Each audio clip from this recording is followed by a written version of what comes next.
সমগ্ৰ অসমতে দেখিবলৈ পোৱা গৈছে ভোগালী বিহুৰ আনন্দ। দৰং কামৰূপৰ সীমান্তৱৰ্তী অঞ্চল ডুমুনি চকীৰ মাছৰ বজাৰত ডাঙৰ মাছ ক্ৰয় কৰিবলৈ এইদৰে ভিৰ কৰা পৰিলক্ষিত হৈছে।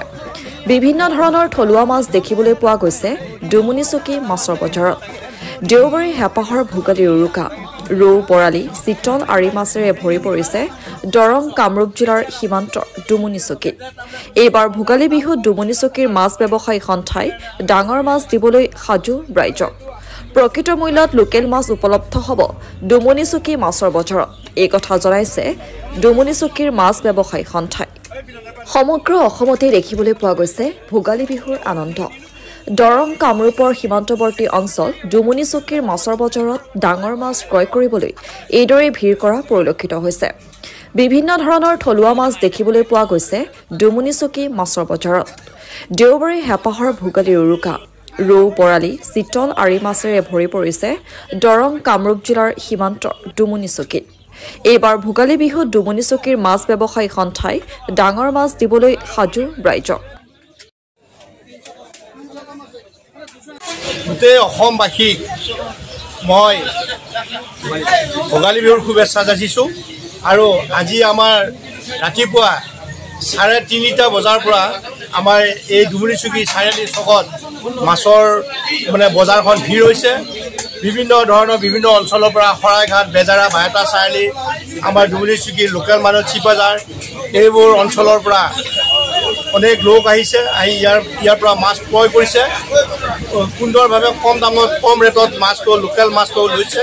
আমাৰ ডুমুনি চকী মানুহেও গোটেই মাছবোৰ কিনিছে। ইয়াত হিন্দু মুছলিমৰ এটা ভাল মাছৰ ব্যৱসায় এটা ভাল হৈছে। বহুত মুছলিম মানুহে মাছ কিনিছে। বিহুটো অসমীয়া জাতীয় উৎসৱ। আমি হিন্দু মুছলিম একো কোনো কথা নাই। আমি অসমীয়া মানুহ, অসমীয়া কলা কৃষ্টিৰ এইটো এটা স্বৰূপ। এইটো আমি ৰাইজক আমি এই বাৰ্তাটো ডুমুনি চকীৰ পৰা গোটেই অসমলৈ আমি বাৰ্তাটো কঢ়িয়াই নিয়াৰ কাৰণে অনুৰোধ কৰিছোঁ। শান্তি সম্প্ৰীতি অটুট থাকিব বুলি আশা কৰি পুনৰ মই সমূহ ৰাইজক অসমবাসীলৈ ভোগালী বিহুৰ শুভেচ্ছা জনাইছোঁ। আজি আমি এই ডুমুনি চকী বজাৰত আহি আমি যিটো ৰাইজৰ এটা উৎসাহ উদ্দীপনা পাইছোঁ। আমাৰ সকলো হিন্দু মুছলিম সকলো মানুহে আহি ইয়াত মাছ ক্ৰয় কৰিছে আৰু আমাৰ এইটো এটা সমন্বয়ৰ ক্ষেত্ৰ বুলি আমি ভাবোঁ। আৰু আমি ইয়াৰ জৰিয়তে অসমবাসীক ভোগালী বিহুৰ এটা শুভেচ্ছা জ্ঞাপন কৰিছোঁ। মাছ কিনিলে নে আপুনি? মাছ কিনিলোঁ। এই চিতল মাছ এটা কিনিছোঁ 3 কিলো। আৰু দামটো যথেষ্ট কম, 600 টকা লৈছোঁ। কিন্তু বাকী চালোঁ 700 টকা, 750 টকাত বিক্ৰী কৰিছে। কিন্তু ইয়াত আমি অতি সুলভ মূল্যত আমি মাছ ক্ৰয় কৰি সুখী হৈছোঁ।